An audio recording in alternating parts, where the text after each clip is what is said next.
Saturday Night Theatre. I Said the Sparrow by Michael Davies.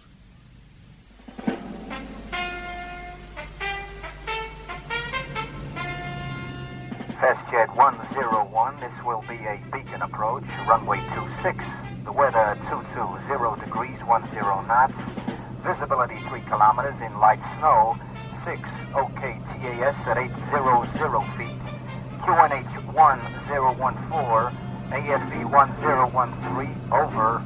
QNH 1014, QFE 1013, Fastjet 101. Fastjet 101, clear for straight-in approach. Report established ILS. Wilco, Fastjet 101. Mayday, mayday, mayday. Anchorage approach. This is Fastjet 101. We have an explosion. Rudder response nil. We're falling. We're falling.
Anderson, cable commissioning engineer for HMS Dorsal. Your parcel? Oh, yeah. Thank you. Wait there. Excuse me. Yeah? Are you going to board HMS Dorsal? I am. Can I help you? I want to get a message to my husband. Weapons, electrical mechanic Graham Bowles. They said they were sending somebody, but nothing seems to be happening. Well, could you find him for me, please? Well, I can try. No promises, mind. I'll only be working in one part of the ship, and there's an awful lot of men on board there. What's his name again? Bowles. Weapons, electrical mechanic Graham Bowles. Bowles. Yeah, tell him his wife's at the dock gate with a baby, and I want to see him for a minute. Would you do that, please? Well, I'll do my best. Oh, thank you very much, sir. Morning, Harry. You managed to get here all right? Oh, yeah. Foot down and a following wind. How are you, Mr. Jones? It's nice to see you. Oh, I'm fine. Bit bleary-eyed, perhaps. I've been working most of the night. The dorsal's in the South Basin. Left at the flagpole and out along the quay. Oh. Run through, sir. You won't forget, will you, sir? I won't forget.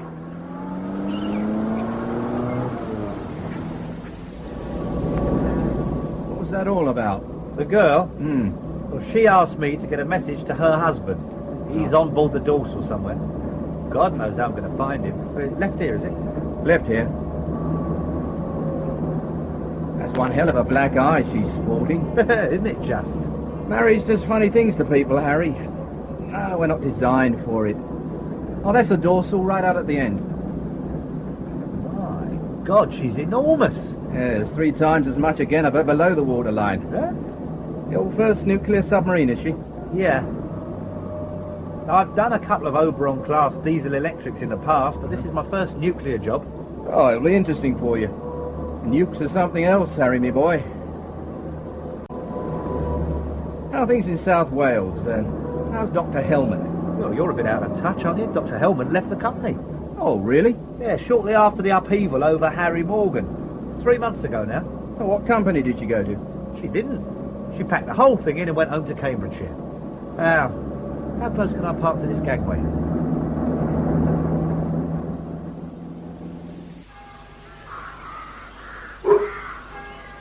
Jason! Here, boy! Jason! He's probably drawn a fox or the like. A very deuce of a job to call him off now. A task to test the authority of Mrs. Woodhouse, no less. Jason!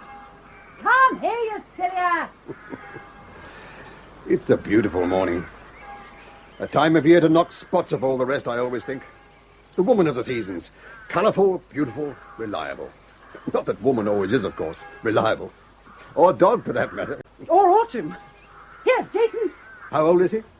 I'm not sure. 7 or 8, perhaps. It's my parents' dog. I'm just his minder. I see. My father is the vicar of Kinford. It's his bell you hear tolling. Ask not for whom the bell tolls. It tolls for the vicar of Kinford. There's a good boy. What was it then? What were you after? The day begs company, Dr. Hellman. May I walk part of the way with you and your friend? Please do. You know my name. Please do forgive me, Dr. Hellman. Henry Maslin, Ministry of Defence Accidents Branch, PPTO. Principal Professional... Technical Officer, yes, I know. How do you do? How do you do? I journeyed to Cambridgeshire via Houston in Texas to see you, Dr. Hellman. You have? A young man lecturing at the university there suggested that I should. Perhaps you remember him, Nigel Morgan. Frank Morgan's son? Yes, of course. Jason, stay close now. How's Nigel enjoying America? Very much indeed. He returns to England tomorrow, somewhat reluctantly, one gathers. You've travelled a long way to see me, Mr. Maslin. May I ask why? Crash of the FJ-101, Dr. Hellman. You know, the aeroplane that came down in Alaska 3 months ago.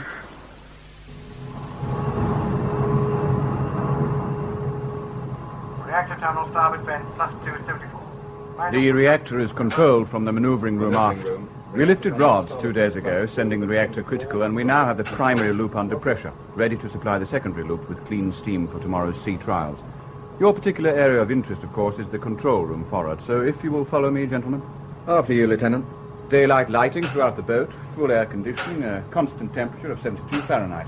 When we're under the North Pole, everyone on board here is in shirt sleeves. What do you think of her, Harry? Incredible. Absolutely incredible.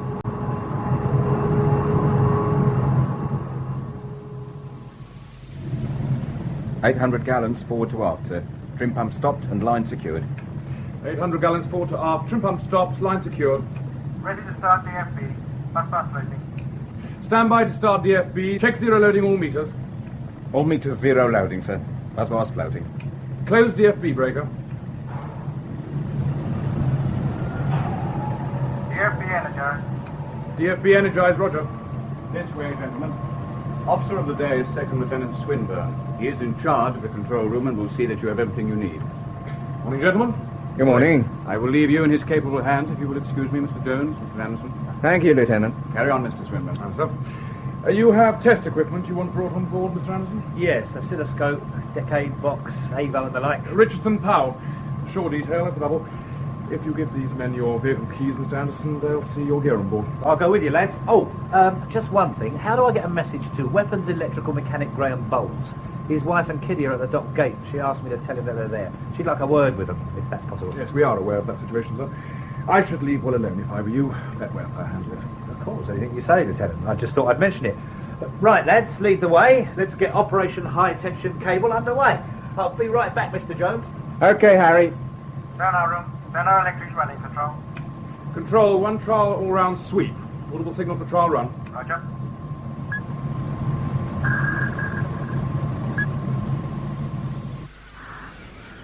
How long was Frank Morgan head of the technical department, Dr. Hellman? Frank was in charge for 30 years. And you were his assistant for 15 years. a very long time indeed. Yes. He was to become director of research, and you were to take over as head of technical after him. Is that correct? Yes, that's correct. Forgive me, Dr. Hellman, but it does seem a little odd that just when you are about to receive well-deserved and hard-earned promotion, that you should decide to resign in order to come and live here in what appears to be early retirement. What made you do that, Dr. Hellman? Actually, I'm working extremely hard. I'm writing a book on corrosion in aluminium alloys. Much needed. At least I hope it's much needed. Your managing director, Mr. Saunderson, told me that you retired because of ill health, that you suffered a nervous breakdown, in fact. I was quite ill for some time. Perhaps Mr. Saunderson saw what happened to me as a nervous breakdown. I don't know. Was any one event responsible for your breakdown? There is always the danger that in the absence of evidence to the contrary, that one will assume things that are simply not true. When Frank Morgan died, I no longer wanted to go on working in the place where I'd known my greatest happiness, Mr. Maslin. It isn't complicated or difficult to understand in any way. I simply resigned my job, that's all. Would it be impertinent of me to ask whether or not you were in love with Frank Morgan, Dr. Hellman? Yes, it would be, Mr. Maslin. Yes, I was in love with him. And he with you? What has this to do with the crash, Mr. Maslin? Nothing and everything, everything and nothing. When I understand why a highly intelligent and successful man who has just been made a director of the company he has worked for all his life should suddenly decide to kill himself, when I understand that, Dr. Hellman, Frank Morgan's slate will be wiped clean and I will move on. Many hundreds of people across the world took their own lives on the same day that Frank Morgan did. Are you curious about all of them, too? Should any of them prove to have been technicians who contributed to the building of the FJ-101, yes. And especially if they killed themselves on the day following the air crash. In that case, I can assure you that Frank Morgan in no way contributed to the wrecking of that aeroplane. If you are sure of that, Dr. Hellman, then you must know why Frank Morgan killed himself.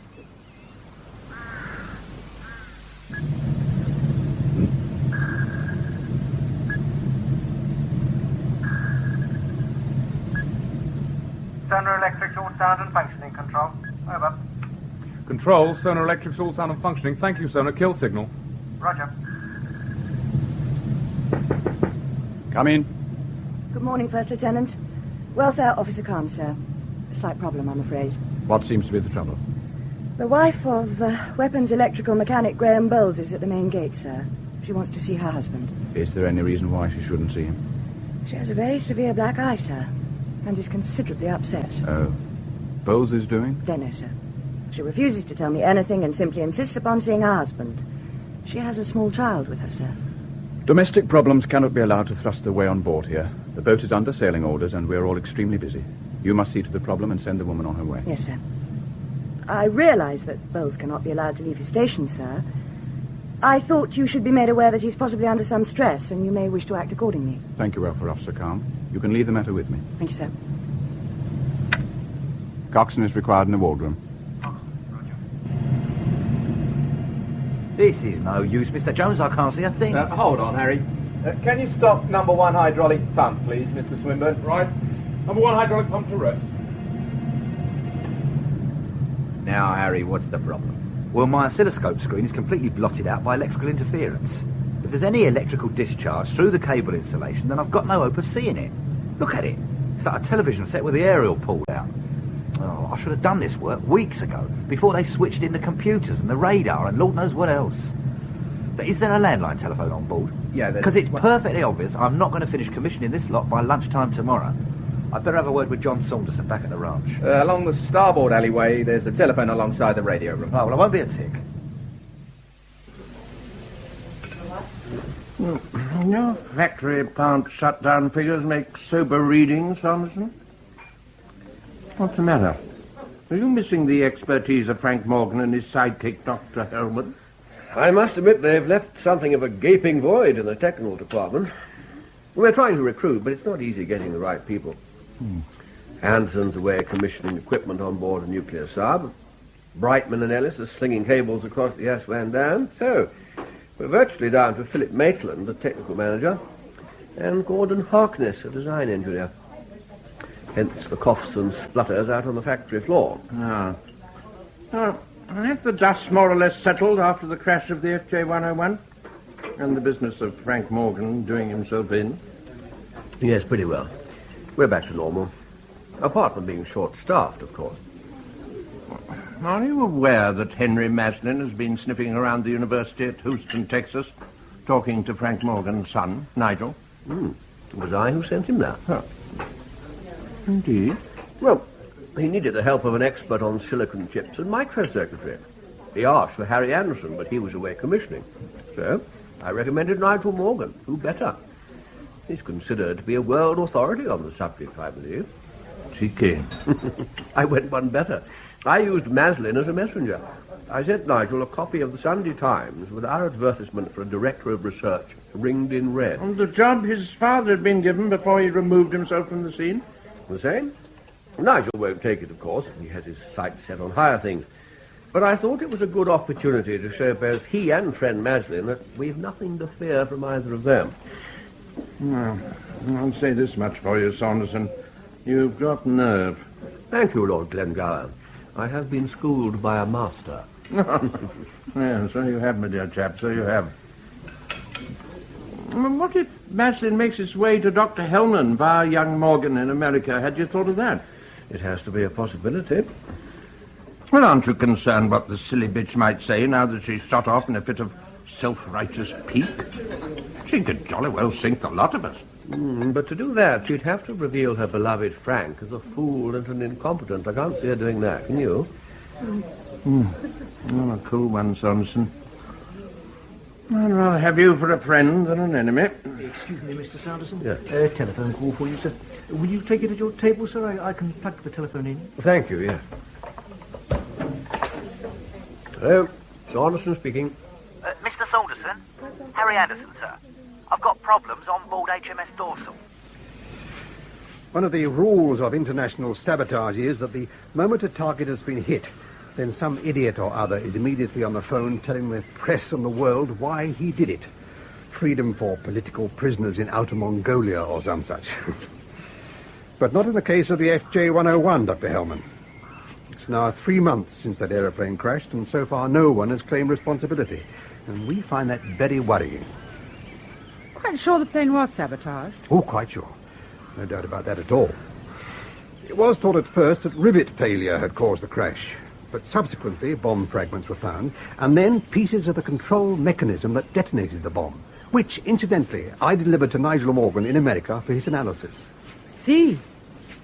The thing that's causing us most concern is the fact that the FJ-101 was the first of 12 such aeroplanes being built here for delivery to Red China. The question we have to ask ourselves is, will the motive that prompted the wrecking of the FJ-101 also apply to the 102, and 3 and 4 for that matter? The man has to be found, Dr. Hellman. All this tranquility unused, and I've spent my life rushing hither and thither to prove heaven only knows what. What a wasted life I've led. I'm sure that your life has been anything but wasted, Mr. Maslin. Thank you, Dr. Hellman. Why did Frank Morgan kill himself? The inquest found that he'd been overworking, that he was apprehensive about his new responsibilities. He had admitted to me and to others feelings of great inadequacy. All this served to bring about a breakdown, and in that state of mind he killed himself. It was all extensively reported upon at the time, Mr. Maslin, as I'm sure you're quite well aware. There are numbered amongst my friends men who knew Frank Morgan well. Duncan Jones, for example, whose comment on the inquest finding was poppycock. In his estimation, Frank Morgan was built of rock. Even a rock will crack if you hit it. Hard enough, Mr. Maslin. Ah. Jason! Home now! Here, Jason! Isn't that interesting? Over there. See how the trees follow the line of the college roofs? Why should that be, do you suppose? Perhaps the trees are planted for their known potential height and chosen by a man of vision. Yes, that might well be the solution. It is true to say that there are no known mysteries, Dr. Hellman, only unknown answers. It's simply a matter of searching until we find out what the answer is. Are you free tomorrow, Dr. Hellman? There are other matters I would like to discuss with you. Yes, of course, if you wish. Trouble is, of course, in order to successfully fill in the missing pieces, others must also be involved. Would you be prepared to journey down to South Wales to attend a meeting at your old factory tomorrow afternoon? I will if you want me to. Good. That's settled then. I'll leave you to enjoy your walk, Dr. Hellman. Until tomorrow, then. Good day. Goodbye, Mr. Maslin. Damn. Double damn. Hang about, Porky. Watch what you're doing with that bleeding screwdriver. Oh, sorry, Bowlesy. It sort of slipped. Like your fist did when it bashed into your missus's eye, like this. Oh, God, what's the matter with you? You daft or something? What about my missus' eye? Oh, don't come innocent, mate. Jacko just come on board. He says your missus is at the main gate with your nipper and she's got a black eye like the toe of your boot, bleeding animal that you are. Oh, God, turn it in with that bloody screwdriver. I never touched her. Ow! Did you manage to get hold of your boss? Yeah, I spoke to John Saunderson, the MD. He was out to lunch with Lord Glengower, chairman of the group. Now, the first question he wants answered is, since I can't measure insulation discharge levels, will you accept the cables on the overload and earth test sequences? The short answer to that is no way. There's far too much at stake, Harry. Well, in that case, he sees no alternative other than we go on our sea trials and observe the cables working under full load conditions. It's up to you, Mr. Johnson. Well, we'd need ministry clearance. No problem there. How do you feel about it? Oh. There's not much choice, is there? I mean, I can't honestly say that going to sea in one of these things has been a lifelong ambition of mine. But... Ah, you'll enjoy it. Great fun. I'll tell you when we get back whether or not it was great fun. In the meantime, let's do what we can by the way of discharge test then, shall we? Second Lieutenant, we've got an electrical interference problem. Tell me, what circuits can you isolate without actually starting World War III? Excuse me, Coxswain. Yes, Bowles, what is it? My wife and kids are at the main gate asking to see me, sir. Just a quick word, I'll be right back. Oh, sorry, Bowles, no one leaves the job in hand. Back to your station, lad. I think she's in some kind of trouble, sir. Jacko just come on board and says she's got a shocking black eye. Shouldn't have given it her then, should you, Bowles? No, I didn't, sir, honest. I never touched her. Please, Coxswain, just a word, I'll be right back. Oh, leave it with me, Bowles. I'll take it up with the First Lieutenant. Back on station, there's a good lad. Ah, yes, sir. Thanks, Coxswain. UCL running. Forward clean water valves to open. Forward clean water valves, 2 turns to open, roger. Excuse me, number 1. Yes, Coxswain, what is it? Bowles, sir. He knows his missus is at the dock gates asking to see him. He just asked permission to go ashore, sir. Did you give him permission? Not yet, sir. Tell him to stand down for 15 minutes. Aye, sir. Thank you, sir. Sex is a terrible thing, Coxswain. It'll draw a man further than gunpowder will blow him. It will, that, sir. Excuse me. How's that, Mr. Anderson? Well, it's better, but there's still miles too much interference. What else can you isolate? You've just about had the lot. Everything else is active, stroke functional. Could you build some filter circuits, Harry? Measure the frequency of the interference and filter it out? Well, it's not easy, but it's worth a try, I suppose. Excuse me, Second Lieutenant. Where's Bowles? He went ashore to see his wife, Coxswain. I thought he went to you for permission. But I didn't give it, did I? Right, Bowles. We'll soon see about that. If you won't tell me what the problem is, Mrs. Bowles, how can I possibly help you? I don't want you to help me. I just want to see Graham for 2 minutes, that's all. If you just let me talk to him, I'll go away, I promise. Your husband's very busy at the moment, Mrs. Bowles. His ship is about to put to sea. Oh, well, is it money? If it is, I could probably... Oh, it isn't money. Oh, go to hell. Come on, Kerry, we're going. Wait, Mrs. Bowles, if you'd only trust me, I could help you. Oh, drop dead. Oh, stupid, idiotic woman. Oh, God, they make me so angry. Cheer up, Ma'am. You can't win 'em all, as I say. Oh, my wife is here. Where is she? Oh, she's there. Quickly, Bowles, go after her. Thank you, ma'am. Hey, Bowles, your pass! Where's your pass? Kathy!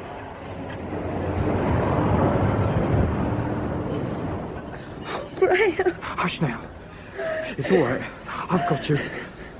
Kathy, you're all right. What happened? He beat me up. Hold me, Graham, hold me. It's all right, it's all right. I've got you.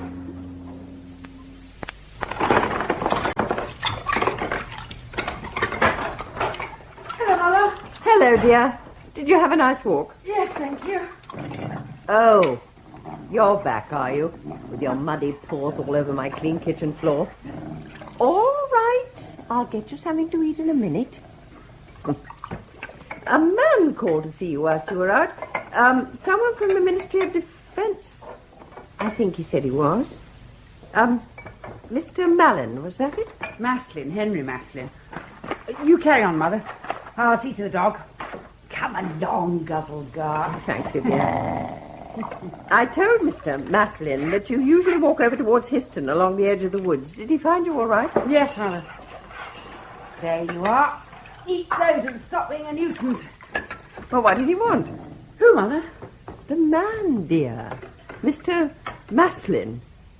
Well, was it important? Quite important. I have to go down to South Wales to attend a meeting tomorrow afternoon. Oh, must you, dear? Daddy and I hoped that you'd put all that unfortunate factory business behind you now. We don't want to see you upset again. I'll be perfectly all right. Well, if you must, I suppose. Will you go by train, dear? It's a very long way to drive. I'd prefer to drive. Oh, well, will you stay overnight? It's much too far to motor there and back all in one day. I have promised over and over again to go and see Frank Morgan's widow, Judith. Now might be a good opportunity. I'll stay there overnight if she'll have me. I'll just go and give her a ring. I don't know what your father will say, I'm sure. Please, Graham, go back to the ship. I'll be all right now that I've seen you. You'll get into awful trouble if you stay here any longer. First I'm going to get you out of here and onto a train to my mum. Then I'll go back to the ship. I'm not leaving you two here for your old man to beat up every time the kid cries in the night with earache. Drunken animal that he is. Where's my number 2 uniform? I won't get far wearing a boiler suit, will I? Oh, it's in the wardrobe. Look, go back now, and Kerry and I'll make our way to the train and go and stay with your mum. Please, Graham. First I'll put you on a train, then I go back to the ship. All right? Mm. Have you got everything? Yeah, I think so. I'll just climb into some decent gear and we'll be on our way. Look, hurry, Graham. Please, hurry. Come in. The cable commissioning engineer Anderson, Captain, you sent for me? Ah, the second lieutenant tells me that you're having difficulty carrying out installation discharge tests on the hydraulic pump high-tension cables. What seems to be the trouble? Well, sir, standing electric fields in the control room are blotting out the oscilloscope screen. So I'm hoping to be able to tune out the noise by building filters. We're on that now, sir. Ah. Will you be able to complete the task by the forenoon tomorrow, assuming that your filters work? That's extremely unlikely, sir. Mr. Jones has asked the Ministry of Defence for clearance for us to be present on board during your sea trials, Captain. Ah, thank you, Mr. Anderson. That is all I wanted to know. Come in. Oh, I'm sorry, Captain. I didn't know Mr. Anderson was with you. Well, that's quite all right, number 1. Mr. Anderson has been bringing me up to date on his cable commissioning position. It seems likely that both he and Jones, MOD, will be accompanying us on our speed trials. Can you think about organising bunks for them and what have you? Certainly, sir. Oh, thank you, sir. Thank you, Mr. Anderson. You may stand down. Carry on with the good work. Yes, sir. Thank you, Captain, and excuse me. We could have done without having boffins on board, but needs must, I suppose. Yeah, you wanted to see me, number 1. We're a man down, sir. Sick, injured, or AWOL? AWOL, sir. Weapons electrical mechanic Graham Bowles jumped ship an hour ago, Captain. He went ashore without permission and hasn't returned to the boat. Alert the naval police and shout hell high for a replacement, number 1. I'm not taking her out undermanned. Aye, aye, Captain.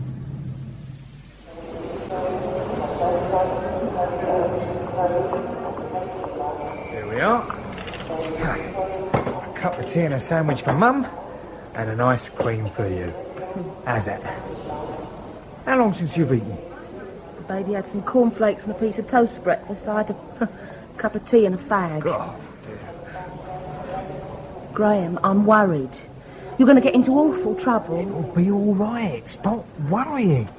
I'll go back on board just as soon as I've got you two fixed up. What will I tell your mum about my black eye? You tell her the truth. Tell her what your old man did. Drunken swine that he is. How is your poorly here now, my handsome? God, Graham! What is it? Don't turn round. 2 naval policemen just come in. They're checking seamen's passes. Right, look sharp. On your feet, out through that door there. Don't hang about. Come on, son, never mind your ice cream. Daddy will buy you another one. Go on, quickly, Kathy, off it.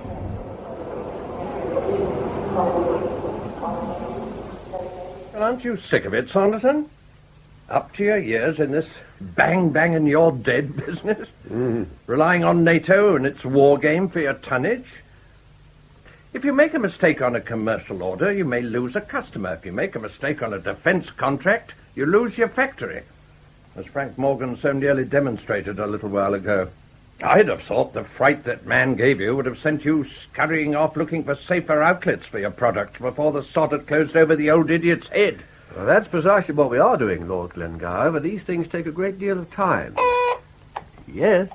Mr. Hartnett is here, sir. Oh, send him in.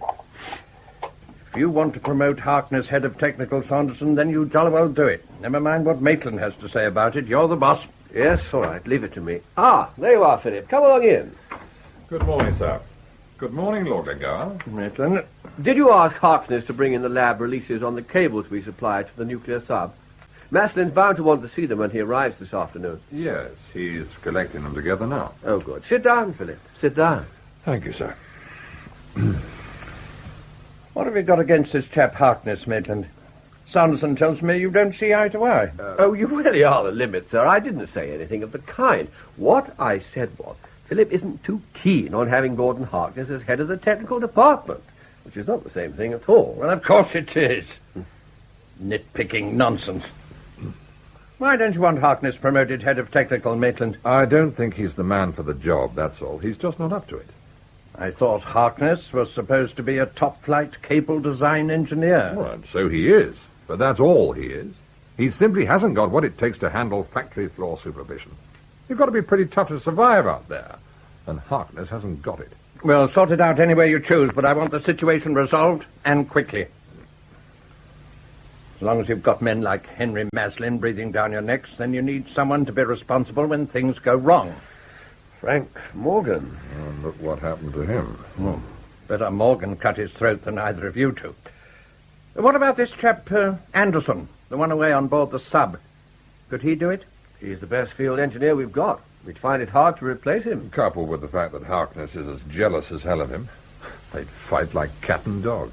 Anderson is a factory floor graduate. Harkness despises his lack of formal qualifications. Well, it seems to me that... yes? Mr.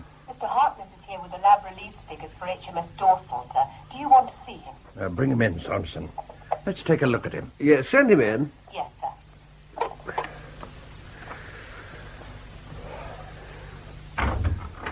Come along in. And close the door. Are those the lab figures for the Dorsal's cables? Yes, sir. Oh, no use giving them to me, my dear chap. I wouldn't know a high-tension cable if I tripped over one. Give them to Saunderson. No, best show them to Mr. Maitland, Gordon. They're nearer his backyard than mine. Everything in its right place, Gordon. All in order. Everything appears to be within specification, sir. How much current carrying capacity over and above normal working loads do you build into such a cable, Mr. Harkness? Perhaps Mr. Maitland had better answer that, sir. I didn't design these particular cables. What was that? I said, sir, that you designed the cables for HMS Dorsal. It says so here on the release note. Cables designed by Philip Maitland under your signature. My dear chap, you know perfectly well that is a mere technicality. You designed them, I released Your them. design, my draftsmanship. It says so here on the release I note. had nothing whatsoever to do with the design of these cables. You know that as well as I do. What the devil are you playing at? You signed as the design engineer. Therefore, the cables are your responsibility and not mine. You see? You see what I mean? Is this the man you want as head of the technical department? The moment the slightest responsibility is placed upon him, he immediately wriggles out of it. You designed those cables, Harkness. You and you alone. I was never anywhere near the drawing board on this project, and, well, you know it. You never are you, sir? What? But that doesn't prevent you taking credit for everything drawn upon it. Now, gentlemen, this is all very unnecessary. We're not at risk in this. It doesn't matter which one of you designed the cables. There's nothing wrong with them. So, let's just cheerfully produce the figures for Mr. Maslin when he arrives this afternoon, and then go quietly about our business, shall we? Thank you, Gordon. You've been a great help, as always. Thank you, sir. We'll discuss this later, Gordon. Yes, sir. We most certainly will. Excuse me, gentlemen.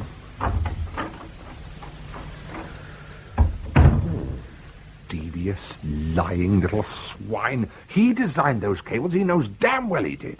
Then why, may I ask, did you sign away the man's credit? If you ask me, Maitland, you jolly well got what you've been asking for.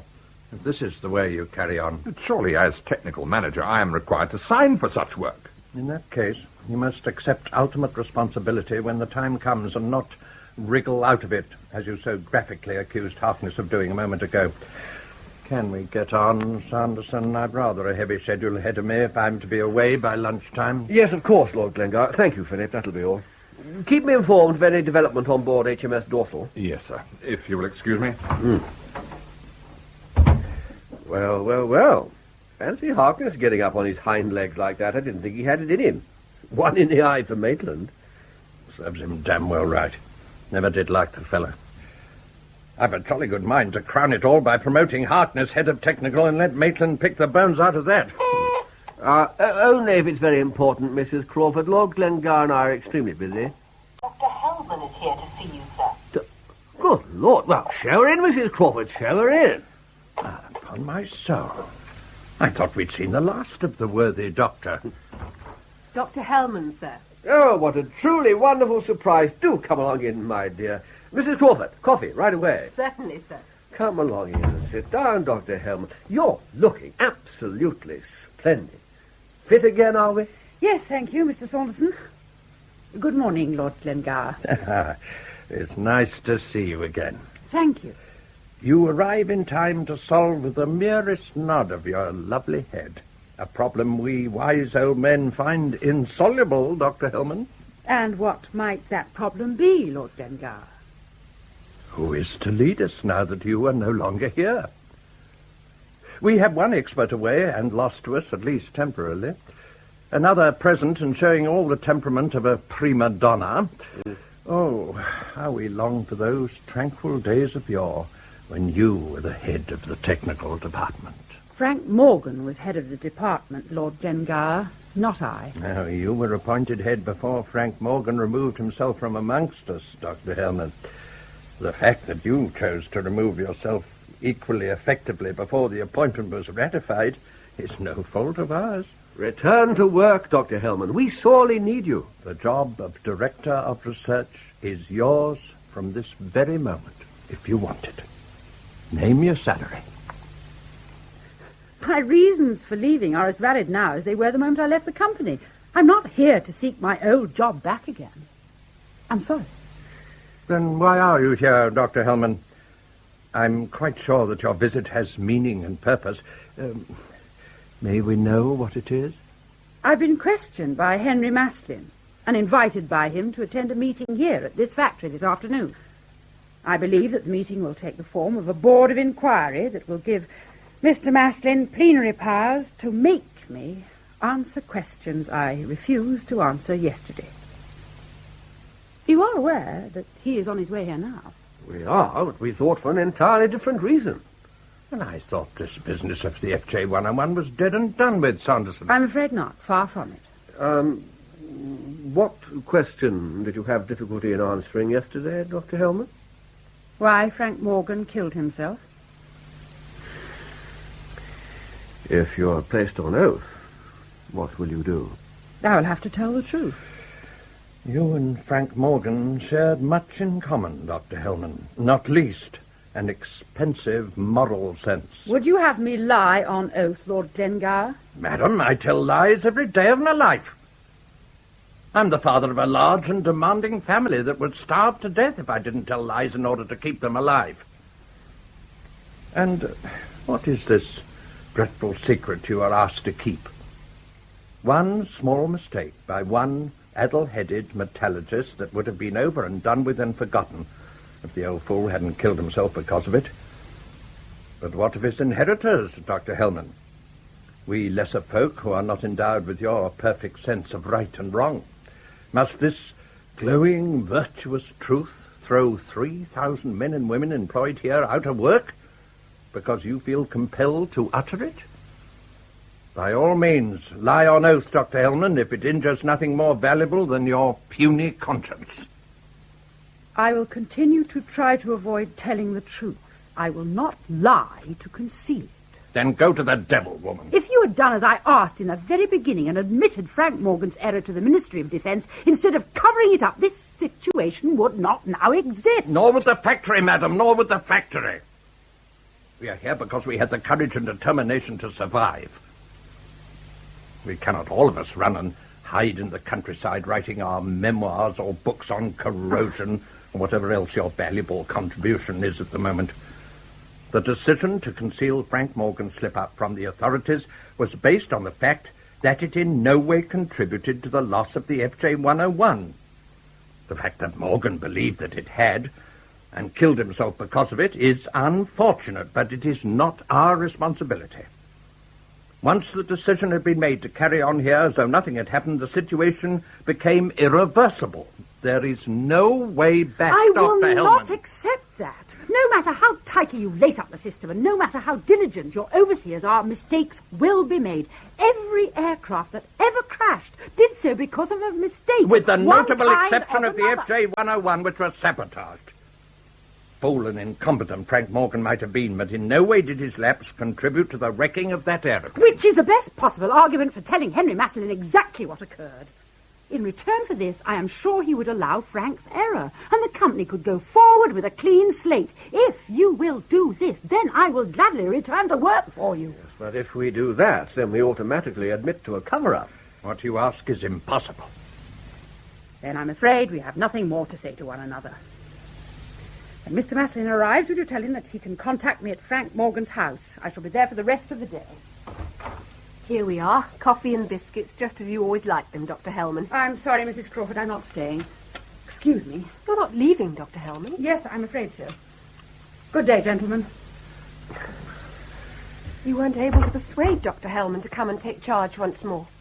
I'm afraid not. No, just leave the coffee, my dear. Lord Glengower and I are more than grateful. What a shame. I was looking forward to things being as they were in the old days. What a shame.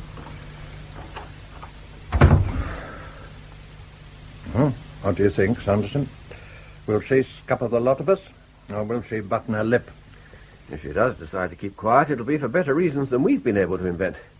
She's a woman of considerable resolve, is Dr. Hellman.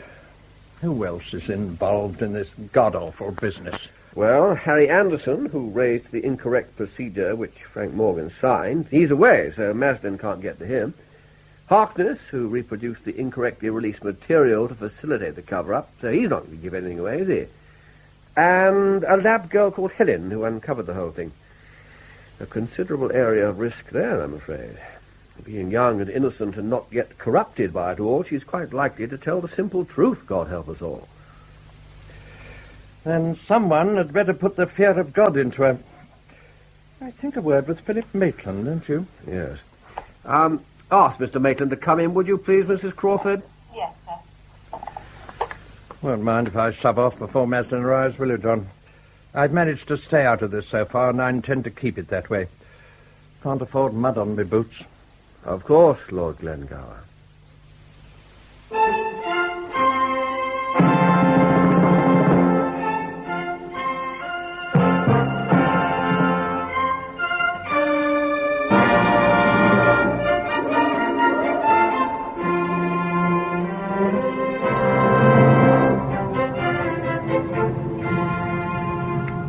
Harbour stations. Make your reports. Torpedo loading hatch shut and clipped. 4 clips. Bow cap checked shut. Number 1 main vent shut and cotted. Tube space ready for sea. Tube space ready for sea. Roger. Reactor space, make your report. Green steam and second double loop. Reactor space ready for sea. Reactor space ready for sea. Roger.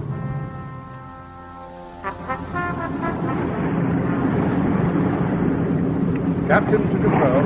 Obey telegraph.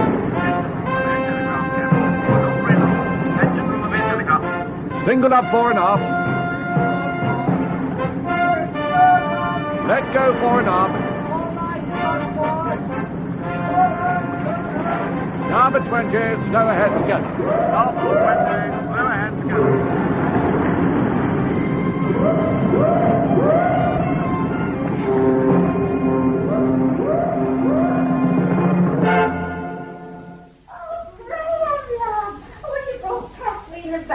Oh, my little darling, and here comes the grandma. Aren't you beautiful? Come along in. I'll soon put the kettle on. Why didn't you tell me you were coming? You should have told me you were coming, and I...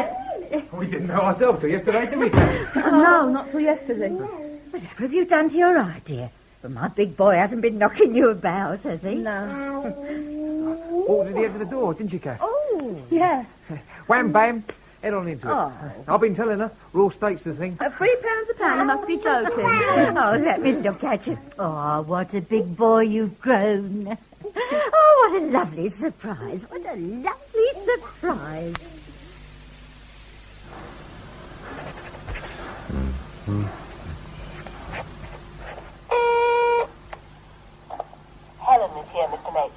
Send her in.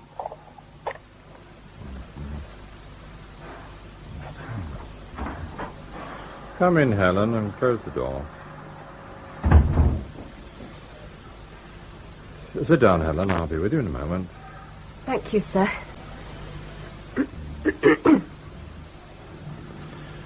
How long have you been with us, Helen? 4 years, sir.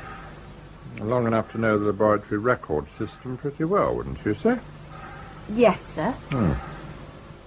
And as senior laboratory assistant, you are responsible for the correct filing of all paperwork relating to the testing of material manufactured by this company. Yes, sir.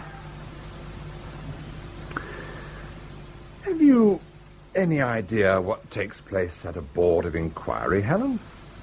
Questions are asked and answers are given, I imagine, sir. Precisely. Questions are asked and answers are given. For your information, we have every reason to believe that Mr. Henry Maslin of the Ministry of Defence will convene such a board of inquiry here at this factory this afternoon, where questions will be asked and answers will be given. And you, young lady, will not be shown in a very good light. Have I done something wrong, Mr. Maitland? Have you done something wrong? Good God, Laboratory Assistant, you were responsible for the incorrect filing of that disastrous release note. But I found it when I was checking the files, Mr. Maitland. That's what I was doing, making certain that everything was in its right place. To check everything at the time of filing would mean I'd have to file everything myself, which is impossible. I'm sorry, that's simply not good enough.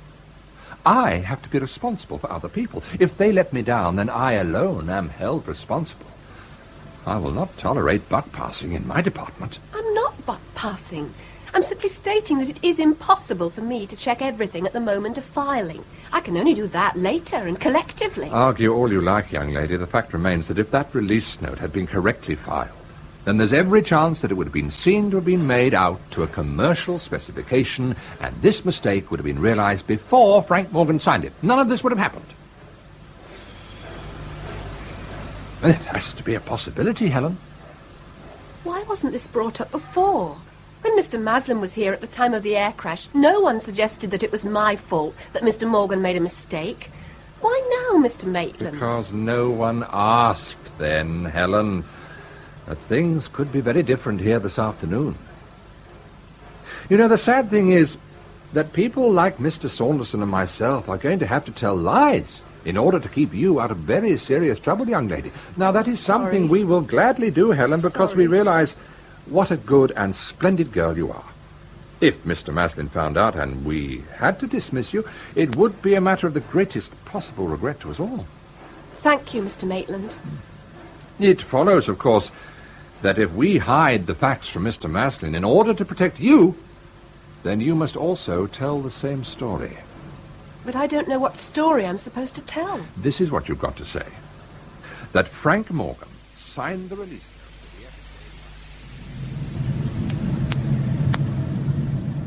Ease your helm. Ease your helm, sir. Sea stations, make your reports. Reactor maintain at critical. Clean steam standing at both engines. Control valves track 4 turns to open. UCL running. UCL running. Roger, maneuvering room. Main vent uncutted. Main vent uncutted. Tube space vent uncutted. Tube space vent uncutted.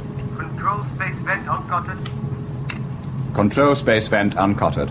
Captain, sir, submarine opened up for diving. Q-tank flooded. Thank you, number 1. Go to the watch. Aye, sir. Go to the watch, coxswain. Red watch close. Red watch close, sir. Send off diving and next of kin signal to SM3 Faslane, coxswain. Aye, sir. All phases in balance, Mr. Jones. Variac standing at 200 volts, 30 amps flowing in all lines. All phases in balance, Harry. What's all this submarine ready to dive, sir? I thought at least I'd have time to get used to the idea. Relax, Harry. We're not diving yet. She'll steam in this condition at all times, ready to dive at a moment's notice. No panic. Thank the Lord for that. What's the matter? Are you nervous? Well, just a bit. Don't worry, I'll soon get over it. We'll be lost in the job and you'll forget all about it. You'll see. Who did you get as Bowles' replacement, Coxswain? Fresh out of training school, God help him. I've put him with Killick Seaman Evans in the hydraulic pump room. Keep an eye on him, Coxswain. Aye, sir. Starboard 20, half ahead together. Starboard 20, half ahead together, sir.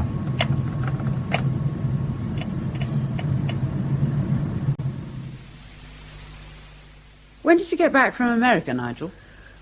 8 o'clock this morning. I went straight to a meeting at McEwen Aerospace, and then I drove down here immediately afterwards with Henry Maslin. I'm suffering from a severe case of jet lag. So forgive me if I'm slightly left of centre at the moment. Were you able to help over the bomb control mechanism Mr. Maslin delivered to you in America? Well, I was, inasmuch that I was able to tell them how the device worked. Whether or not that'll take them any nearer finding out who put the bomb in the aeroplane remains to be seen. I'm sorry now they asked me to do it. Why so? Because the exercise thrust an extremely uncomfortable thought to the front of my mind, and I'd rather that it weren't there. Oh. Can you tell me about it, Nigel? Less than half an ounce of explosive was used to make that bomb, Dr. Hellman. If someone set out to wreck the FJ-101, why not make a bomb worthy of the name, to make sure the plane would crash? I don't think the bomb was meant to wreck the aeroplane. I think it was meant to blow the heads off incorrectly manufactured rivets. How do you know about the suspect rivets? Pa told me. I was at home here, the day after the FJ-101 crashed. John Saunderson suspended Pa from work, sent him home pending the outcome of an inquiry. He stood where you're standing now, his arms full of books and papers and looking like a whipped dog. The head's very cross with me, he said. I had my knuckles rapped. I'd been sent home from school. And to stand in the corner wearing a dunce's cap till they find out what happened. He went on to explain about having accidentally released wrongly specified material that was used in the manufacture of the crashed aircraft. Minutes later, he shut himself in the study, and he cut his throat. I saw the whole thing happen. You believe that the bomb was meant only to draw attention to your father's mistake? Well, it has to be a possibility. Your father hadn't an enemy in the world, Nigel. It's impossible that anyone would want to do such a thing. Who knows what's going on in people's minds, Dr. Hellman? Some nut with a chip on his shoulder. Who can say? Have you told Henry Maslin about this? No, not yet. But unless he comes up with the answer, then I'm going to have to tell him, aren't I? So far, all I've done is to suggest that the circuit used to control and to detonate the bomb should be shown to every company involved in the FJ-101's manufacture, in the hope that someone somewhere might recognize the design technique of an individual. Oh, it's a long shot. It's worth a try. I began by showing it to Philip Maitland and Gordon Harkness this afternoon. Didn't mean very much to either of them, I'm afraid. It's a pity Harry Anderson is away. He's the electronics wizard. At least he would have understood the circuit, which is more than can be said for the other two. Nothing lost. I think really I used it as an excuse to go to the factory just to be able to turn down an offer John Saunderson made me. Director of Research? Oh, you know about that? I encouraged Mr. Saunderson to make you the offer before I left the company. I hoped that you would take the job. Well, after what they did to my old man? No one did anything to your father that wasn't perfectly reasonable at the time and under those circumstances. It may not seem so in retrospect, and certainly not from your point of view. But at the time, everyone believed faulty rivets had caused the crash of the FJ-101. Exactly. And someone was going to have to carry the blame, and that someone was Pa. I'm surprised at you whitewashing that mucky little gang, Dr. I'm Hellman. not whitewashing anyone, Nigel. I'm simply stating a fact. You resigned, for God's sake. You think I resigned in protest at what happened to your father? Well, why else? Everyone knew how much you thought of one another. Why else should you resign? I resigned because the company used the work I did, proving the material released by Frank to be sound, to cover up the mistake he'd made in releasing it. There was nothing wrong with the material released by Pa. There was nothing wrong with the material, only the method of testing and releasing it.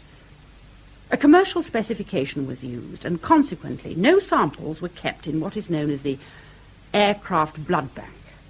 Before I was able to prove that there was nothing wrong with the material, and thinking himself responsible for the crash and the death of the 7 men on board, your father killed himself. How did the company use the work you did to cover up Pa's mistake? They present Henry Maslin with my material and my test figures as though they were the material and figures produced by Frank. Since the reproduced material was perfect, it neatly covered up Frank's error. Maslin suspected nothing. I resigned in protest at the cover-up. You wanted Pa's mistake reported? He would have had it no other way. Your father and I were both Ministry of Defence signatories, which means we were able to release material to defence contracts without ministry supervision. If I were a party to a cover-up, I would forfeit my right to be in the factory. I had no option other than to resign. Well, why didn't you simply report what had happened? I couldn't be sure that the government wouldn't withdraw ministry approval from the company. If that happened, then they would have to close down. If the mistake your father made had contributed in the smallest possible way to the crash of the FJ-101, then I would have had no choice other than to overrule John Saunderson and report it. But he didn't. So the only course left open to me was to resign and remove myself from the factory. I went there this morning to try once more to make them own up and face the consequences, but they will have none of it. They see the risk is too great, and maybe it is. After all, I wouldn't confess either, would I? I resigned, remember? Well, well. So that's what it's all about. Poor old Pa. Oh, there's worse to come. Did Henry Maslin tell you why he's visiting the factory this afternoon? No. He's going to hold an official inquiry, and I'll have to testify on oath. I'm going to have to repeat to Henry Maslin what I've just told you. Do you have to tell him? Why not tell a few fibs? From what you've told me, he'd have a hard time proving anything against you. Or anyone else, for that matter. Your father wouldn't approve Nigel, and neither would mine. Isn't it simply a matter of survival? Well, Pa's dead. Telling the truth isn't going to help him, is it?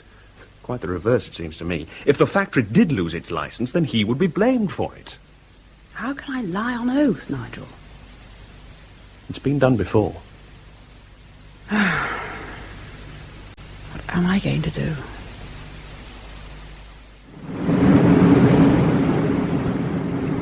Prepare to dive the submarine. Submarine secure and ready to dive, Captain. All men below decks.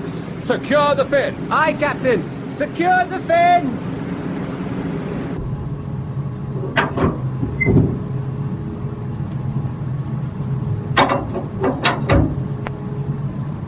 Make a signal to our escort ship. We are about to dive. Fearless, Fearless. This is Dorsal. Radio check. Over. Fearless to Dorsal, receiving you, strength 5. Pass your message. Dorsal to Fearless. Submarine at diving stations. Go to underwater telephone. Over. Fearless to Dorsal, go to underwater telephone. Good luck, Dorsal. Roger and out. Mr. Jones, Mr. Anderson, everything in order, gentlemen? Yes, Captain. All cables well in hand, sir. Very well, number one. Let's baptize the baby, shall we? Dive the submarine. Press the klaxon twice. Aye, sir.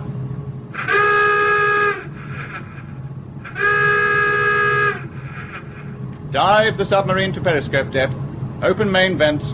5 degrees, bow down bubble. Main vents open, sir. Number 1 vent open. Number 1 vent open, roger. Number 7 vent open. Number 7 vent open, roger. Number 3 vent open. Number 3 vent open, roger. Number 5 vent open. Number 5 vent open, roger. 5 degrees, bow down bubble, sir. Roger, helm. Take her to 10. 10 degrees, bow down bubble at 40 feet, sir. One all-round search on sonar.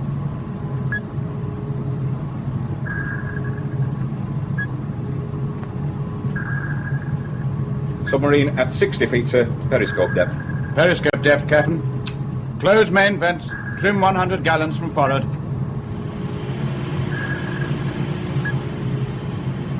100 gallons from forward. Trim pump running. Main vent shut, sir. Main vent shut. Roger, diving panel. Sonar all-round search clear, sir. All-round visual search clear, number one. All-round sonar and visual search clear, sir. Report all stations. Tube space secure, sir. Tube space secure, roger.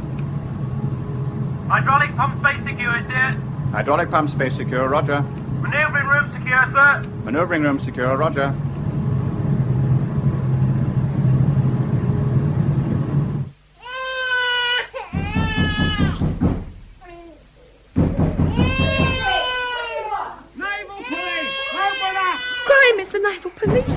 gracious, Graham, what are we going to do? Right, I'm off. Tell them you come here on your own. Tell them you haven't seen me. All right, Graham, go quick, out the back window, quick! All right. If I get clear, I'll meet you in the feathers tonight, all right? Come on.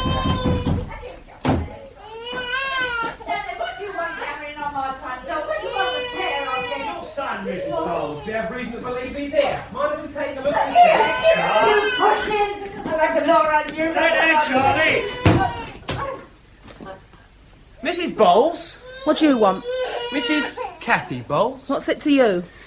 Your husband is absent without leave from his ship, Mrs. Bowles. Is he here with you? There's no dear except me and me mother-in-law and the kids, so you can shove off, the pair of you. No, sonny. Where's your daddy, eh? Where's your daddy? After him, Charlie! He's in the gun! Leave him alone! Leave him, Kathy! What's going on? Kathy!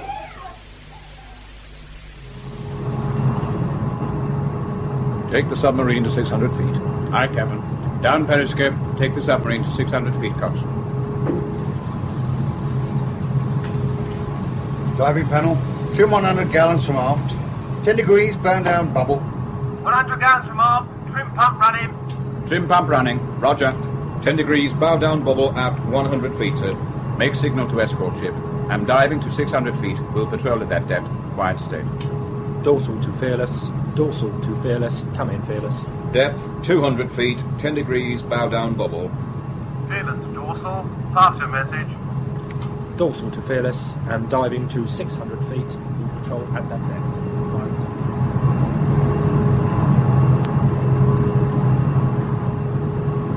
Variac standing at 800 volts.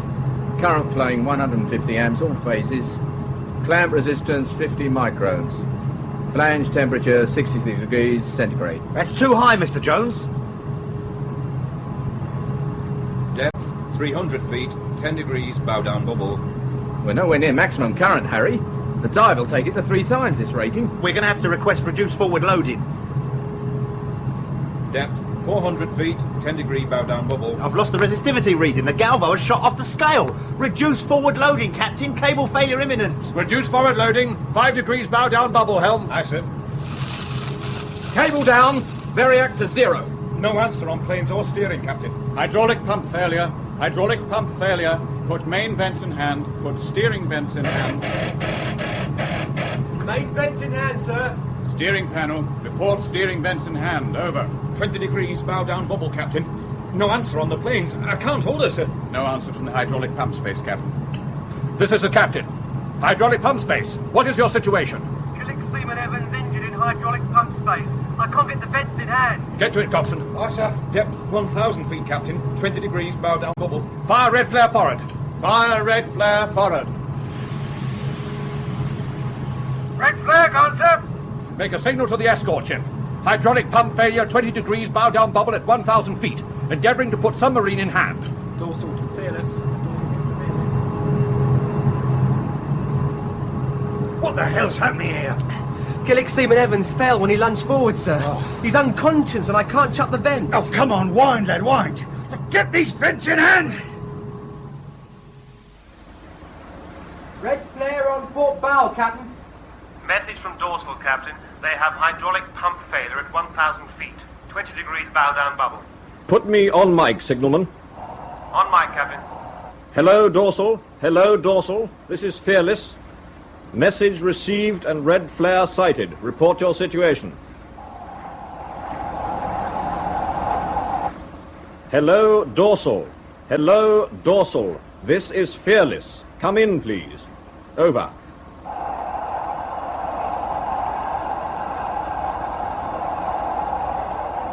She's not answering, number one. Signal to Commander SM3 Faslane. Red flare from Dorsal. Hydraulic pump failure at 1,000 feet, 20 degrees bow down bubble. Not answering underwater telephone. Position 58 degrees, 2 minutes north, 2 degrees, 15 minutes west. You removed samples of the material supplied to the manufacturer of the FJ-101 from the aircraft blood bank and prepared the laboratory for the reappraisal of the materials by Mr. Duncan Jones of the Ministry of Defence. Now, what day was this, Helen? The day following the crash of the FJ-101, Mr. Maslin. And how did you know that the material you took from the blood bank was in fact part of the original consignment supplied to the FJ-101? I compared the numbers stamped into the metal with the number on the material's release note. They were both the same. I see. And you signed the withdrawal form in the normal way? Yes, sir. As senior laboratory assistant in charge of records and documentation, you found nothing other than it should be when preparing for Mr. Duncan Jones's visit? No, sir. Everything was in order. Yes. Well, I think that gives a clear picture of the situation as you found it on that day, Helen. Thank you very much, young lady. You've been most helpful. Would you ask Dr. Hellman to come in, please? Yes, sir. Thank you, sir. Will you come in, please, Dr. Hellman? Sit down, Dr. Hellman. Thank you. Take the book in your right hand and repeat after me. I swear. I swear. That the evidence I shall give. That the evidence I shall give. Shall be the truth, the whole truth, and nothing but the truth, so help me God. Shall be the truth, the whole truth, and nothing but the truth, so help me God. Does the number 79/6/548902 mean anything to you, Dr. Hellman? It's the works order number relating to the rivet material this company supplied to the FJ-101. Quite so, Dr. Hellman. Quite so. Submarine answering planes and steering. We have an even keel at 1,500 feet. Trim the boat. Trim the boat.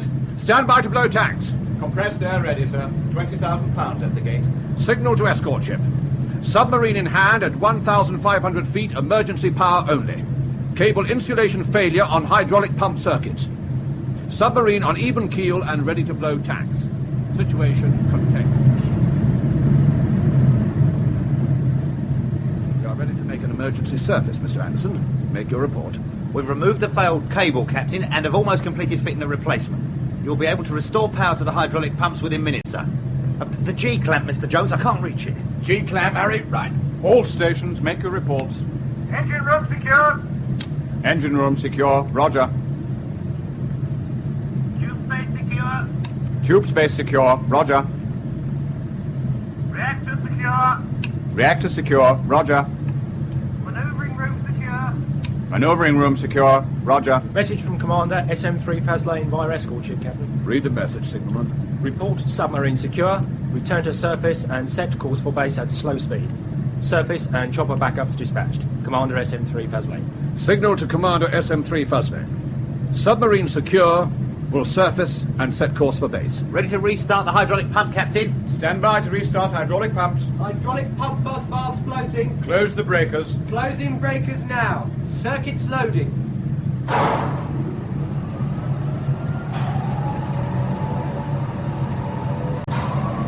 Submarine answering planes and steering on hydraulic pump. 10 degrees up bow bubble. Take the submarine to periscope depth. A word with you, Mr. Jones and Mr. Anderson, as soon as you are free.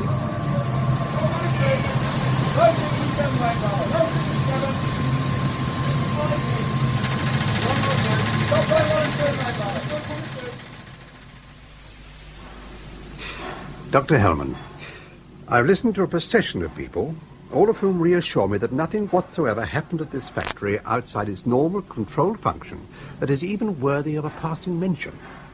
And yet, on the day following the crash of the FJ-101, Frank Morgan, head of the technical department, went home at lunchtime, locked himself in his study and killed himself. Now, I find that extraordinary. Unless, of course, he believed himself to be responsible for the air crash and killed himself because of it. That would make sense.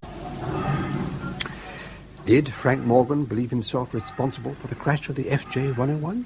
If he did, then he was mistaken. That does not answer my question. Whether he was or was not responsible for the crash is entirely beside the point at the moment. What I want to know is, did he believe himself to be responsible?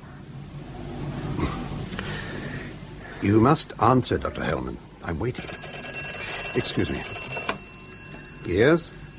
It's Saunderson here, Mr. Maslin. I'm sorry to have to interrupt you, but we've just received a message from the Ministry of Defence telling us of a cable failure that's occurred on board HMS Dorsal. The instruction is that you rerun lab tests on the cables involved immediately. Thank you, Mr. Saunderson. Very well, Dr. Hellman. We will continue our conversation later on. Couldn't you have foreseen the point of cable failure? Either of you? Well, this has been the problem all along, Captain. If we'd been able to monitor the cable insulation discharge as intended, then of course we would have seen the event long before it happened. We would have spotted it in port immediately the cables were fitted. But you see, local interference completely blotted out the oscilloscope screen, and we've been flying blind the whole time. But these cables were laboratory tested and passed fit. Why should they break down the moment they were put under stress? Because the cables were tampered with, Captain. I beg your pardon, Mr. Jones. Did I hear you correctly? You claim the cables were interfered with in some way? Yes, sir. Look, sir, here's the damaged piece of cable. Now you can see where a corona discharge took place through a rupture in the insulation here. Huh? I see. Now, if only one pinhole had existed, then it would have been impossible to say what happened because of the charring effect of the current discharge. But there are two further minute holes immediately adjacent, sir. Look there. See for yourself. Could the holes have been made accidentally when the cables were being installed? It's quite impossible, sir. The insulation is very thick and extremely tough. In my opinion, these holes were drilled in order to make the cable fail. You are aware of the seriousness of what you are saying, gentlemen. You are stating that someone tried to sabotage this boat. Yes, Captain. I'm afraid that's the truth of it. Good God. But there is a possible answer, sir. Now, the idea occurred to both Mr. Jones and myself independently, and we could be hopelessly wrong. I hesitate to say what's in our This is mind. no time to prevaricate, Mr. Anderson. Out with it, man. Say what you have to say. Well, all right then. When we were tied up alongside back in port, sir, we were assisted by two electrical mechanics, Phillips and Bowles. Now, they were quarrelling. Quarrelling? What about? Well, Phillips believed that Bowles had been knocking his young wife about. She was at the dock gate sporting a very severe black eye. I can vouch for the truth of that because I saw the girl and spoke to her myself. But Bowles was having difficulty getting permission to go ashore to see his wife. It's just possible that he damaged the cables, hoping to delay the submarine's departure, sir. I see. It's only a theory, Captain, and we might be quite wrong. We might be doing this Bowles a great disservice. The first lieutenant to the captain's cabin immediately. First Lieutenant, roger. It is at times like this that I regret we no longer hang men for tricks like this. What will they do to you, Graham? Well, first they've got to catch me, ain't they? But when they do, what will they do to you? Oh, make me write out 100 times I must not jump ship. Oh, and I'll have to sit through 16 showings of We Dive at Dawn. Graham, I'm worried. Kath, I don't care what they do to me. I'm at home here with you instead of out there with him. Whatever they dish out, it'll be worth it. I've had subs right up to here, Kath. I'm dead chocker, honest. Well, I thought you liked the Navy. Well, I used to once upon a time. Maybe I've lost my nerve, I don't know. All I do know is I didn't want to sail in the Dorsal, and that's for sure. God, she gave me the creeps. Why? What was the matter with her? I don't know. It's just a feeling I got. The minute I set foot on board her, I broke out in bleeding goose pimples. Maybe it's because I'm used to the old Oberons where you live inside the next man's jersey.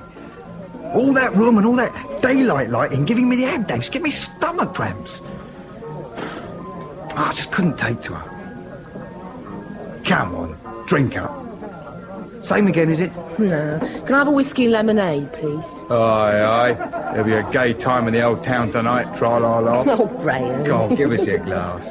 Excuse me. Yeah? Can I see your leave pass, sailor? You get off. Come on! Get him! Captain! Captain!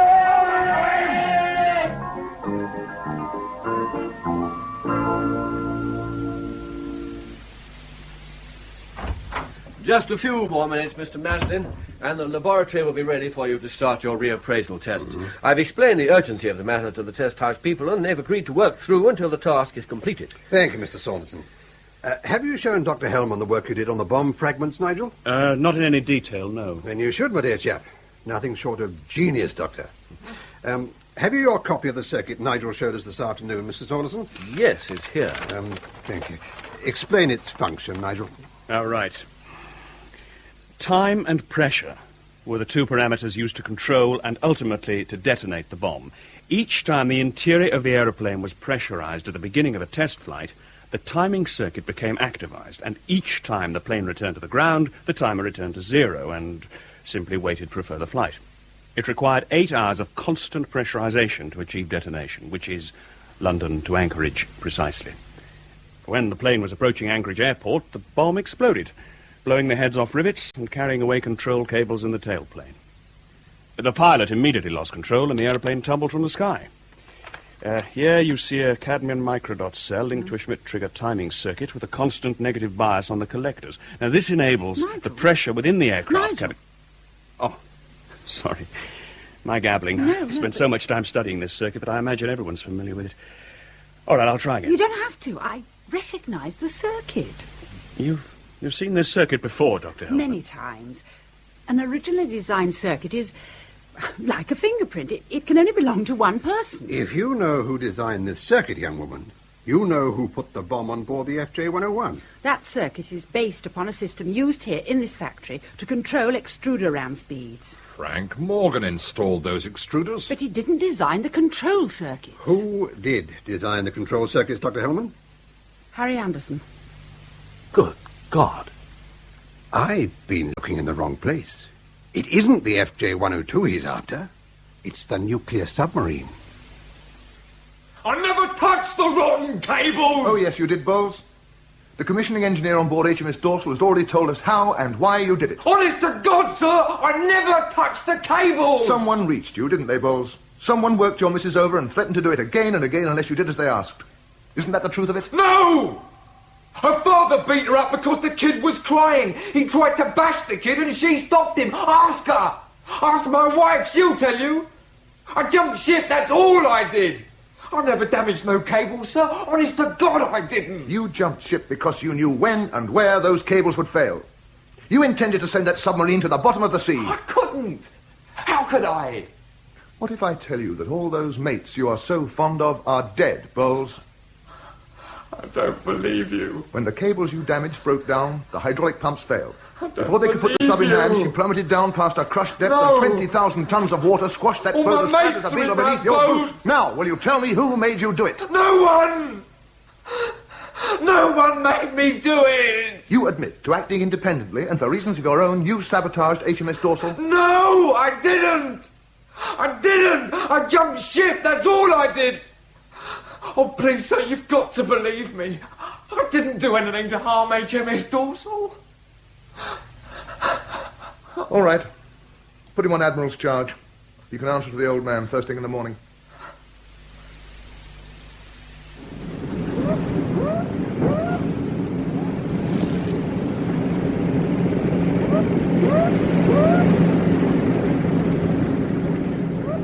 Ahoy, Dorsal!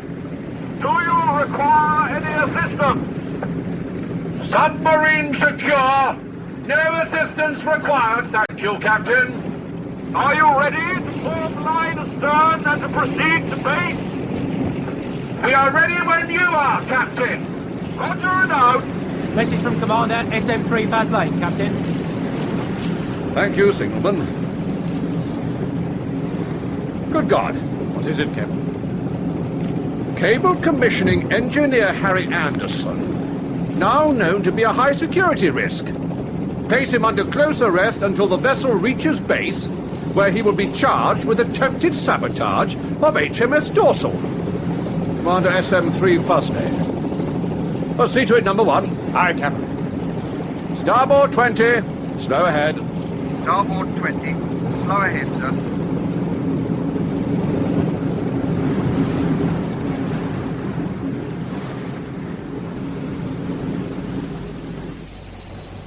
Cable insulation discharge 9 picocolons.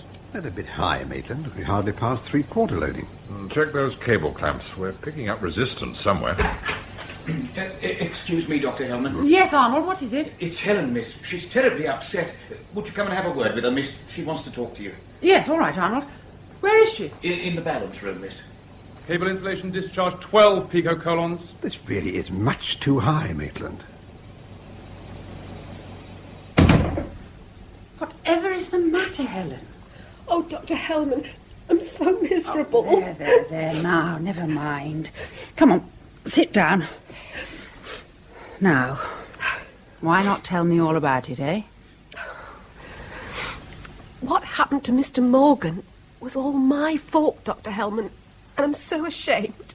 Please let me tell Mr. Maslin the truth. I don't care if they sack me like Mr. Maitland says they will, because I deserve it, Dr. Hellman. I deserve it. What's all this nonsense about sacking you, for heaven's sake? What happened to Frank Morgan wasn't anyone's fault, Helen. An unfortunate combination of circumstances led Mr. Morgan to make a simple mistake, that's all. No one could have prevented what happened, least of all you, my dear. But I could have. If I'd noticed the incorrect procedure before Mr. Morgan signed it, then none of this would have happened. It was you who did notice it. You found the release note incorrectly filed. It was I who filed it in the wrong place, Dr. Hellman. How can you possibly know that, Helen? Anyone in the laboratory might have filed it, including me. No, miss. It was amongst a batch of aircraft release notes that Mr. Harkness gave me to take in for Mr. Maitland to sign because you were away on holiday. I'm sorry, Helen, I don't understand. How did Frank Morgan's signature appear on the document if you, in fact, took it in to Mr. Maitland for him to sign? Because Mr. Maitland wouldn't sign them, that's why. He made me take them back to Mr. Morgan for him to sign. Now he's dead and it's all my fault. Helen, are you quite certain of what you're saying? Because it's of the utmost importance. You mean that Mr. Maitland refused to sign the release notes and made me take them to Mr. Morgan for signature? Yes, Dr. Hellman, that's what happened. I want you to stop being upset and to think very carefully before you answer. When you brought the release notes back for Mr. Morgan to sign, did you tell Mr. Harkness what had happened? No, miss. The first anyone knew about anything being wrong was on the day the FJ-101 crashed, and I found the release note signed by Mr. Morgan. Oh, please let me tell Mr. Maslin the truth. I'm so ashamed. So you shall, Helen. So you shall. But first, I want you to tell Nigel Morgan what you've just told me. Wait here. Nigel, could you come in for a moment, please? Yes, of course. There's one hell of a row brewing out there. The cable supply to the Dorsal are failing because they're way under specification. And Maitland's signature's on the release note as design engineer. He's waffling like mad, trying to blame Gordon Harkness, but it won't wash.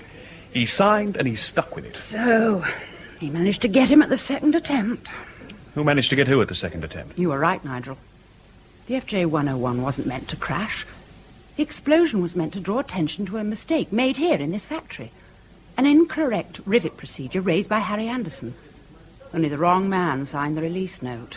But Anderson bombed the FJ-101. He'd hardly want to draw attention to his own mistake. Anderson didn't bomb the FJ-101. Gordon Harkness did. He used a circuit designed by Anderson so that if anything went wrong, Anderson would get the blame, exactly as he has been blamed. He's already been arrested. So, it wasn't my father he was out to expose? No, it was Philip Maitland. Harkness spotted an incorrect procedure raised by Harry Anderson. He sent it through for Maitland to sign. Unbeknown to Harkness, Maitland rerouted it for your father to sign, and this is entirely correct, isn't it, Helen?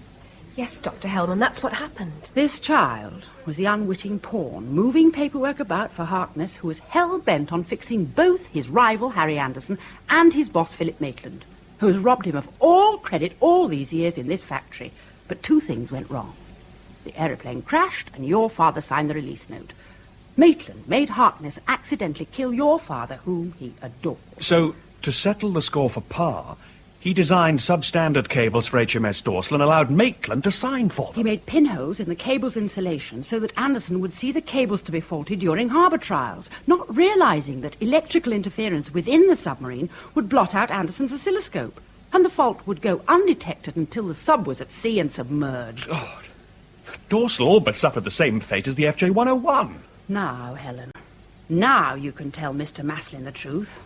But before you do, we have to get our hands on Gordon Harkness. Where is he? He's in the lab, watching the cables fail under test and digging a hole to bury Maitland in. Right. Let's go and give him a small push from behind, shall we?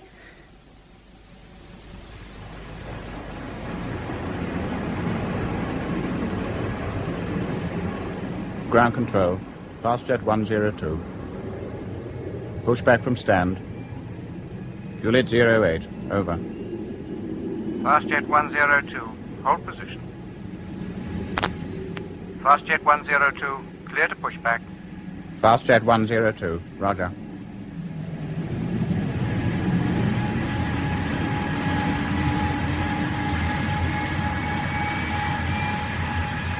Well, Mr. Maslin, there's your second aircraft, safe and sound and ready to leave for Peking. How do you feel? You can tell your children that you once knew a happy man. What about the factory, Mr. Maslin? Will you withdraw your MOD license because of what happened to Frank Morgan? I don't think so, Dr. Hellman. With Maitland gone and you two there to look after things, I don't think I'll have too much to worry about. Mind you, I might get a little bit nervous if either of you decided to resign at some time in the future. There she goes! Goodbye! And good luck!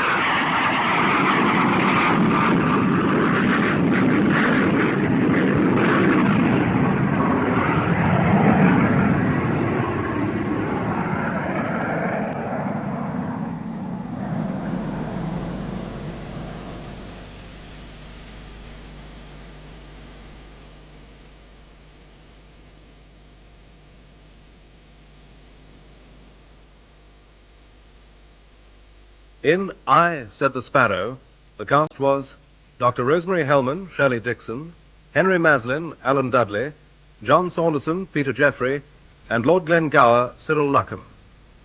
Dr. Nigel Morgan, Gareth Armstrong, Harry Anderson, Jim McManus, Duncan Jones, David Graham, Graham Bowles, Michael Maloney, Kathy Bowles, Teresa Stratfield, and Mrs. Bowles, Catherine Parr. Philip Maitland, Clifford Norgate, Gordon Harkness, Michael McStay, Helen, Tammy Ustinov, Mrs. Hellman, Pauline Letts, First Lieutenant George Parsons, Captain of Dorsal Gregory de Paulnay, Coxswain Ronald Herdman, and Wren Officer Khan Francis Jeter. Officer Swinburne David McAllister, Naval Policeman Andrew Seacombe, Captain of Fearless Crawford Logan, Signalman Spencer Banks, First Seaman Stephen Garlick, Second Seaman Hugh Dixon, and Lab Assistant Michael Tudor Barnes. Our acknowledgements to the captain and the crew of HMS Finwhale for their help during the making of this play. I, Said the Sparrow was written by Michael Davies. The play was directed by Jerry Jones.